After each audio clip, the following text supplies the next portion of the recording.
I think it's valuable that the American people get a sense of what you've refused to answer today.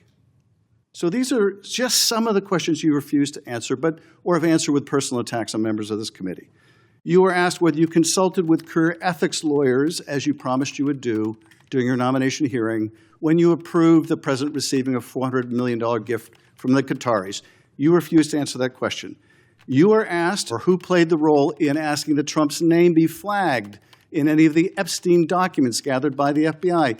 You refused to answer that question.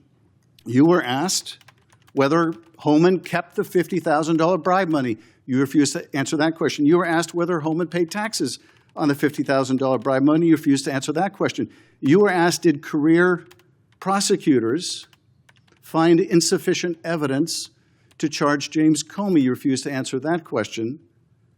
You were asked, how are military strikes on these boats in the Caribbean legal? And you refused to even answer that question. You were asked, did you discuss indicting James Comey with the president? You refused to answer that question. You were asked, did you approve the firing of antitrust lawyers who disagreed with the Hewlett-Packard merger? You refused to answer that question. You were asked whether you support a restoration fund for violent insurrections to attack the Capitol on January 6th. You refused to answer that question. You were asked whether you were firing career professionals, career prosecutors, just because they worked on January 6th investigations. You refused to answer that question.